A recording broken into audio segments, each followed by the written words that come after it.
Good morning, everyone. Welcome to this Monday morning edition of Sports Shorts Daily, presented by the Bears. Ronnie Rants alongside TK, Tommy Krysan. He's joining us over at Court Street Cafe in Port Allen. And today on the show, we'll talk a little New Orleans Saints. The old, a tie is like kissing your sister. Well, you got to be careful when you say that in the South. But I don't think anybody cares. Preseason football, the Saints are at such a bad spot where a tie feels like a win, especially after the way they were playing in the first half of that game. We'll break down a little bit, talk a little bit more about who looked good at QB for the Saints. There was a trade after the game that Tommy will tell you about. PGA Golf, the BMW Championship was over the weekend. And Scotty Scheffler, the greatest golfer on the planet, hands down, was 4 strokes back of Robert McIntyre, who is from Scotland and played his golf at McNeese State University over in Lake Charles, who was dominant. The guy had a 3-stroke lead or better every single day, Thursday, Friday, Saturday, after golf was completed. He was having the weekend of his life, but Scotty Scheffler hunted him down. The pressure got too much for him on Sunday. And we'll talk about Scotty Scheffler winning another one. And what that also mean, what also Sam Burns did in that tournament, and what it means for him, the LSU golfer, former LSU golfer, for this weekend. Aaron Nola made his return for the Philadelphia Phillies on the mound after being out for a number of months. It was a mixed bag. We'll get into that. Also, the Baton Rouge Rougarou, the celebration continues. Remember, we told you the Rougarou are going to be obnoxious the month of August, celebrating the TCL championship. Well, that obnoxiousness continues today. This afternoon, we'll be at the state capitol at around 4:30 to meet with the governor. So you'll be seeing some stuff coming out this week. Not only the Raising Cane's videos and stuff that didn't get that got completed today, and we'll be seeing a lot of that as well as the governor visit coming up. So we promise when we get to September, we'll turn the page to 26. But the month of August is celebrating that TCL championship. And we were on the air Friday morning. We'll talk about the Michigan penalty that was announced Friday during the day. The Michigan penalty. Some say not too much, some say not enough. Tommy Krysan has a unique perspective. He watched the Netflix documentary on the guy who did the cheating at Michigan. So TK can weigh in on his thoughts on that. So a lot to get to. First off, let's talk New Orleans Saints. They tie the game. Big 2-point conversion by Spencer Rattler, runs it in to tie the game late. They get an interception on the final play when it looked like Jacksonville was maybe going to get a field goal attempt to win it. Your takeaway on the game and the QB position? The game was boring. It was preseason football, and of course, the argument comes up like, why charge the same ticket price for that as you do for the regular season? And that's not going to go away, and they're not going to lower the prices. But I thought the game was boring. I thought the dome would be more crowded than it was. I thought there'd be a little more juice in the building, but a lot of the starters and regulars did not play for both teams. So it was truly exhibition football. Both teams trying to figure out the last 6 or 7 spots on the roster. But for the Saints, it's all about the quarterback. And Rattler clearly had a better day than Shuck, if you include the late touchdown drive and 2-point conversion to tie it. They don't do OT in the NFL in preseason. So we've thought for a long time Rattler would be the guy when they played the Arizona Cardinals on September 7th. And I think that's where it's at now. I think that'll be the case, regardless of who plays this Saturday when they host the Denver Broncos and Sean Payton in the Dome Saturday at noon. Regardless of what happens there, I think it's going to be. I think Rattler starts that game, plays a certain amount of snaps or a certain amount of series. Then they're going to get Shuck some more experience, and maybe even throw Hayner in at the end of that, because then it'll shut down for a couple of weeks, and they'll come up with the 53-man roster and get ready for the season. But I thought the Saints game was boring. Tying the game. I mean, what the heck? It is preseason. It's like spring training baseball. If it's a tie, they don't play extra innings. So it is what it is. But I don't know that anything looked great about the Saints other than Rattler probably separated himself. Saints did make a trade after the game. Defensive tackle Kalen Saunders, where they signed to a big deal back in 2023 and had an interception in the game, but didn't record any stats yesterday. He was traded to Jacksonville, who they just tied. And a lot of reason for that is Devon Godcho from right up the road in Plaquemine here, LSU guy who the Saints have acquired, and they expected big things out of him on the line. He did not play. He dressed in yesterday. He did not play like a lot of the Saints regulars, as I mentioned. But so you got another week of the Saints with preseason Saturday. I think it's Rattler's job when they play the Cardinals. My connection to Devin Gottschall beyond LSU is in the fall of 2016 when my house had flooded. Here in Denham Springs, Louisiana, when everybody, for the most part, got some water. Had 3 feet of water. Was out of my home for 14 months. That for about 8 months, I lived in an apartment right by LSU's campus. The apartment complex condos that right next to the natatorium, right by LSU, and that's where Les Miles had an office apartment there, and some others. But Devin Gottschall lived right below me, and I would see him, and I think Riley, the linebacker, lived there as well. So I used to see them a good bit, but. Good to see the Louisiana boy, the Plaquemine boy, coming home and doing good things and healthy and playing well for the Saints. It always adds a little special juice for him. And the story will be to be determined on what the Saints get in return for Saunders, expected to be a late draft pick. So Spencer Rattler looks to be the guy, right, at quarterback. And we'll see if he gets more opportunity in the start and all next week. Uh, I think the game that you mentioned, you were surprised there was not a lot of juice. I'm not. I would say I am less enthused about this season than maybe any other New Orleans Saints season going back to the Jim Haslett days. Under Sean Payton, and even the Saints up until now, after Sean Payton under Allen, there was always this hope or belief that they could make the playoffs, or you know uh and that's not the case this year. I mean, no one believes the Saints are going to make the playoffs. It's just simply about, are they going to have the first pick in the draft next year or the eighth pick in the draft? Where are they going to slide on that scale? So that's what the Jim Haslett days were like, especially the ones in 2004 and 5. So anyway, it's a super disappointing year. I think the fans feel that way. I think you're going to have a good crowd opening day against the Cardinals. People are excited. 0-0. It's the first regular season game of the year. There's a little bit of optimism, a little bit of hey, but I think after the first 4 or 5 games of the season, when the Saints prove themselves to be 1-3, and they are who we thought they were. I don't think you're going to have any sellouts the rest of the year. I think you're going to get some pretty good ticket prices in November and December. If you want to go to an NFL game, you're going to be able to pay below face value for those games later in the year. I do believe that. All right, TK, the for you're the avid the avid golfer here, in the sense that what we saw yesterday out of Scotty Scheffler, who was 4 strokes back going into the final round and winning. That's not the whole story. The whole story is that Robert McIntyre was playing the best golf he could possibly play in his entire life. Scotty Scheffler was just being Scotty Scheffler. And then all of a sudden, kind of like what Tiger Woods used to do to people, when you're the guy behind and you're lurking, those lesser players start to crumble. McIntyre, that's what happened to him. He backed up. Scotty Scheffler put his foot on the gas and made on 17 one of the great shots, reminiscent of Tiger Woods' chip in at the Masters with the Nike logo hanging on the cup, and then it rolls in. Scotty Scheffler had his Nike ball moment yesterday.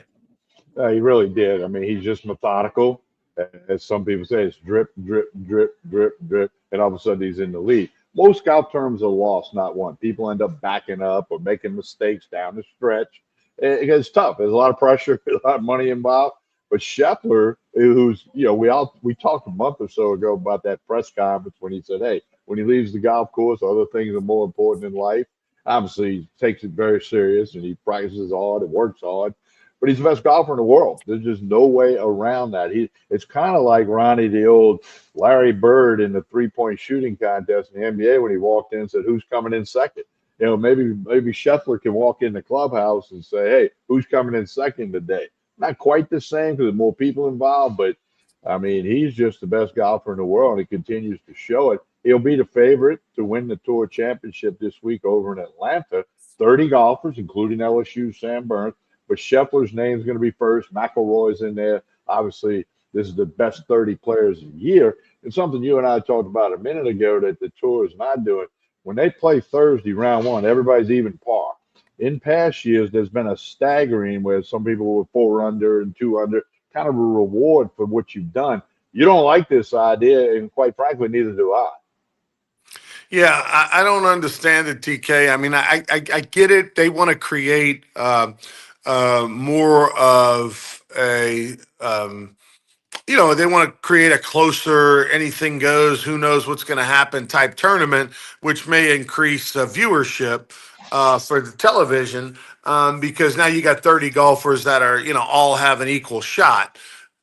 At the same time, the tour is a long tour. The tour wants golfers to play as many events as possible.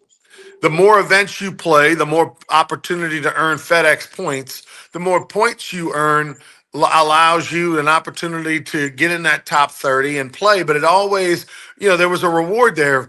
If I'm Scotty Scheffler, what maybe I don't play in as many events in the future if I'm not going to get if it's not going to mean as much at the end.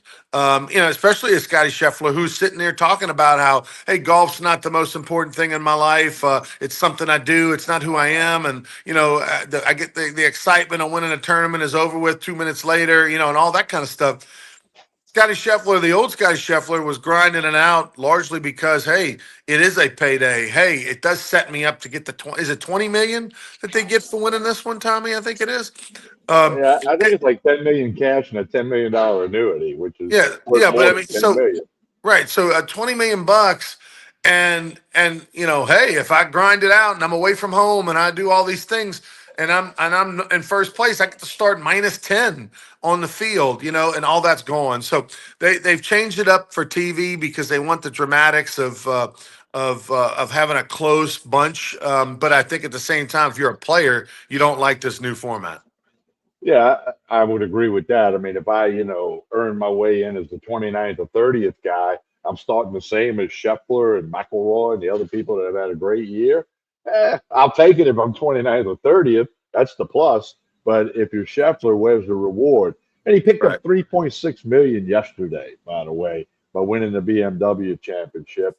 That puts his, I mean, he's like at 25 million this calendar year on golf course earnings, not counting anything else. But he's not the guy in all the TV shows, although he was in Happy Gilmore too, and they put the handcuffs on him like what happened to him before the PGA in Louisville. That was a funny twist, but no, he's just the best golfer in the world right now, and he won't be forever. There's going to be a day when somebody else is the number one golfer. I don't think it's anytime soon, but man, it's fun to watch. I mean, that chip in on 17. I mean, How as far long of as a it chip How far of a chip was it, Tommy? 30 yards, 35 yards. Yeah. But like they said, like Ricky Fowler, who I'm not a fan of, but he was talking and he was interviewing with one of the girls when they showed the replay of that shot. And he said, "Hey, people don't realize how hard that shot is. It's very easy to leave that 15 feet short, and it's very easy to let it run past and go in the fringe." Scheffler let it drip into the hole. It was rolling, rolling, rolling, kind of like Woods' shot that you referenced, and then it just went in, and he puts his hands up, high fives the caddy, and goes to get the ball out the hole. But he didn't do the fist pump like Tiger and slam the hat on the ground like Phil did years ago, whatever. He's just the best golfer in the world, and there's no other way around it. And he's clearly going to be the favorite in Atlanta. And you pick a middle of the way long shot if you try to make some money at the ESPN Bet Sportsbook. But you probably can make money on Scheffler. Well, if you want Sam Burns to have a chance of making the Ryder Cup team, he needs to win this tournament this week in East and Georgia. So pull for Sam. All right, Aaron Nola, he's back. You know, the former LSU pitcher who's been on the shelf since May, right? I mean, it's been since May, I believe. Um, he comes back. He's had three starts in AAA, ERA in the low twos. Had thrown 12 or 13 innings, had 17 strikeouts. Looked good. Comes back yesterday. What did you see? Yeah, he looked good for 2 innings. Breaking ball was sharp, change up. Ball had a lot of onside run on his fastball, which is 92, 93 most days. But then in the third inning, the Washington Nationals got to him. They put the bat on the ball. They started racking it all over the park, and he didn't get out of the third inning, and he got roughed up a pretty good bit. Too many balls, catching too much of the plate, and you do that in the major leagues, and those are major league hitters. They're going to put the bat on it. So he got roughed up. It'll be curious to see what his next outing would be like, which I guess would be next Saturday or Sunday. Phillies have gone to a 6-man rotation, so it might be Sunday. You know, and they're in the hunt, so they need production. They're going to be a team in the playoffs, and I love their batting lineup. I mean, they are just really tough. But you know, it didn't work real well. Dylan Cruz made a great throw from third, threw a guy out at the plate from right field. I mean, threw a guy out at the plate. Cruz had a couple of hits too. Which is, he struck out against Nola, then he got a hit against Nola. So Cruz is just a tad over 200 batting average now. But that's like the third person he's thrown out from the outfield this year. They made that mention yesterday. So maybe, and he had missed a little time with an Yeah, oblique he's injury. missed. Yeah, he's missed Yeah, some time. what's with Good these couple months. oblique injuries, Ronnie? Is there any way to prevent oblique? I don't even know if I have an oblique. Well, that's the thing, Tommy, is that obliques and we you got to have a muscle there to pull in your stomach.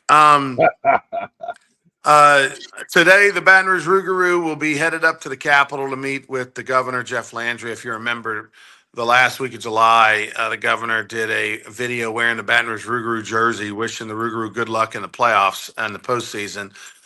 And so he's going to have us up there, a few players, a few representatives. So you'll be seeing that coming out. The celebration continues. We appreciate the support of Jeff Landry. Trust me, Tommy.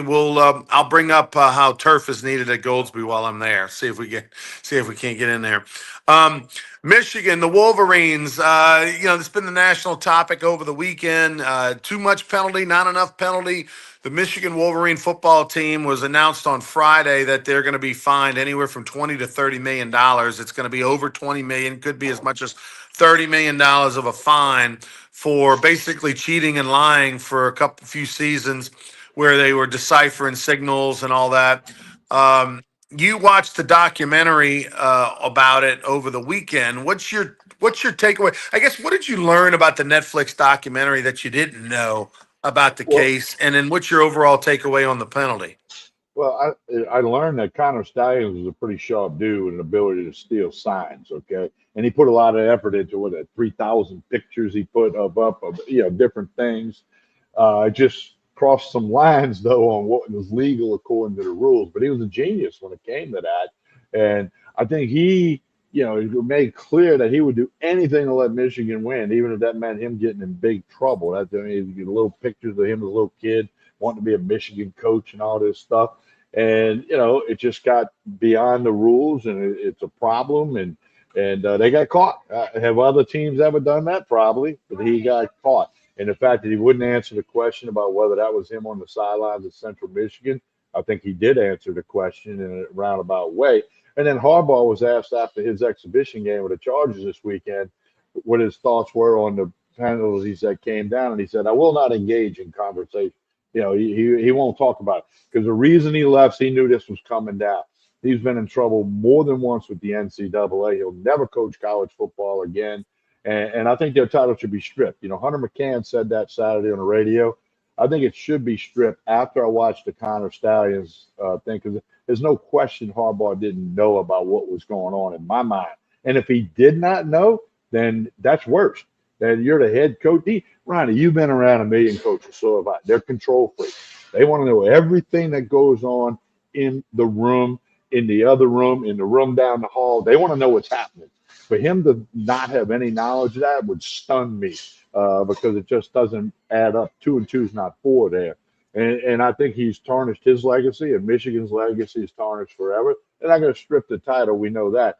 But it's always every time then somebody talks about, ooh, 5 years ago Michigan won, but that's when they cheated. Kind of like when the Astros won the World Series. That's when they cheated.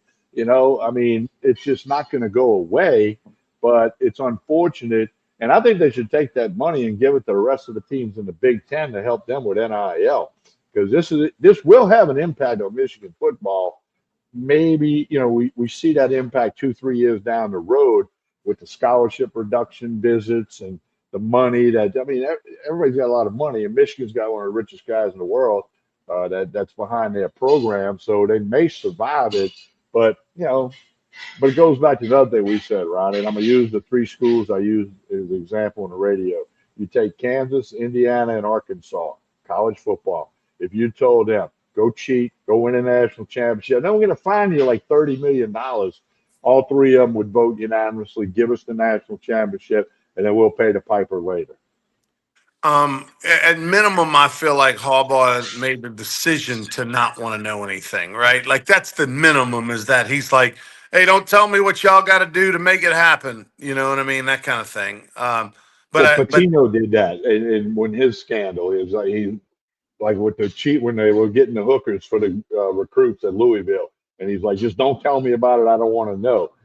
But that's not same thing. Yeah. yeah, it's Same the thing. same thing. But Harbaugh, Michigan had no desire to follow the rules according to the NCAA words. If you read that 2 paragraph thing from the NCAA, they had Harbaugh's team program had no intention of following the rules.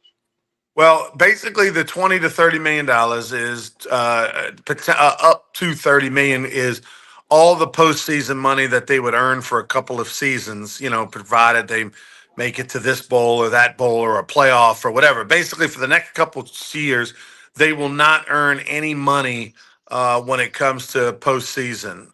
They won't get to share in the split with the Big Ten or anything like that. So I do feel it's a significant fine, but at the same time, I get it, Tommy, and I always love the question of, what would you do to get a national championship? What's it worth? And I mean, before all this, we always made the analogy that, hey, I'm going to give you a national championship this year in whatever sport, baseball, football, basketball, but for the next 5 years, you're going to be awful. You're not going to have a 500 record. Would you take that deal to have that one glorious year for your school and your program and to celebrate and get the rings and the t-shirts and everybody feel good for months and months and months and have the time of their life, but for the next five you're going to be hot garbage? Or would you just rather be, always thinking you have a chance going into the season and you win 7 8 games and you never get there, you're never in the conversation? Or that one year where you go 15-0 or 14-1 and you win the national championship?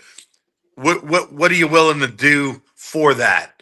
And clearly Michigan is willing to cheat, steal, and do whatever. And I don't think any. If you're a Michigan fan, I don't think there's many, Tommy, that are disappointed or upset. And Well, if they passed the hat and they said, "Hey, look, as a Michigan fan, season ticket holder, booster, supporter of the Blue Foundation, whatever." We won a national championship in football, but it's going to require everyone to pass the hat, and I need everyone to put up, $100. I think everybody's going to put up $100. now Michigan's going to appeal. Keep in mind, their athletic directors in New Orleans got Ward Manuel played football at Brother Martin before going to Michigan to play. They're going to appeal, and I think maybe some of the visitation things may get adjusted. They're not going to change the money, and then and they're not going to all of a sudden add a postseason ban or strip the title. There'll be some intricate things that get changed in there with that, but to answer your question, Ronnie, there's not a Division One school in America that wouldn't do that. Say, hey, we'll go ahead and take the title, and then we'll, I mean, it's happened in the NFL. The 49ers spent all that money, won a bunch of titles, then they were garbage for a while. The Patriots have become garbage after their run. It's a cycle that happens. Okay, happens in the NBA. We're not big hockey fans, but I'm guessing it happens in hockey. It's happened in Major League Baseball. The best team in baseball right now, the Milwaukee Brewers, have the 23rd highest payroll out of 30 teams, and they're the best team in baseball. You saw them play a week and a half ago in person. So, now, Michigan, I don't know if they're going to be relevant for a long time, because Penn State's loaded this year. Penn State's got like 10 guys that came back just to win a title. And of course, they got paid to come back. They didn't have to go off for the money in the NFL. And Ohio State's Ohio State. There'll be a team that emerges like Indiana did last year. Michigan's going to be irrelevant for a while, I think. All right, he's Tommy Krysan. I'm Ronnie Rance. TK, tell us about Court Street Cafe as we get out of here. We'll see you back, everybody, on Wednesday for more Sports Shorts Daily. Well, Court Street Cafe in Port Allen, breakfast, lunch, dinner. Saturday night is steak night. The Sunday brunch is back. The crowd is growing. Had a nice turnout yesterday for the Sunday brunch with the mimosas and great food. Jason and the staff do a good job. It's home cooked food, breakfast, lunch, dinner, lunch specials today, red beans and rice, dinner specials, dinner of the week special. They got all kind of stuff going on for you. Court Street Cafe in Port Allen, 7 days a week. Now back to that Sunday brunch, the Saturday night steaks. It's all right here in Port Allen. Connect with Court Street Cafe on Facebook and Instagram. Be a great way to keep up with everything that they do. Hey, that's going to do it for this morning's episode. Please like and share this show, whether you're watching on YouTube, Facebook, or X. It really helps Court Street Cafe and Tremonti's Meat and Seafood and LeBare's Casino and Hotel and all the other people that are involved with sports shorts. It helps out a lot. On behalf of Ronnie Rance, I'm Tommy Krysan. Have a great Monday, everyone.